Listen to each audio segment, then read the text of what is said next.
বৃন্দাবনের সবচেয়ে কঠিন কাজ জানেন? মাখন লুকানো। কারণ মাখন চোর একজনই, শ্রীকৃষ্ণ। যশোদামা বললেন, আজ তোকে ধরবই।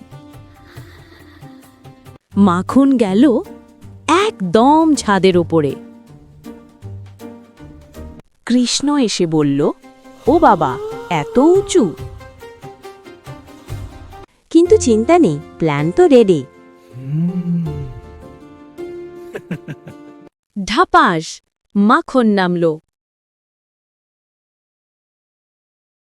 মা, আমি না, মাখন নিজেই পড়ে গেছে। এই দুষ্টু কৃষ্ণকেই সবচেয়ে বেশি ভালোবাসা যায়। যদি ভিডিও ভালো লেগে থাকে তাহলে ভিডিওতে একটা লাইক এবং চ্যানেলটাকে সাবস্ক্রাইব করে দিবেন।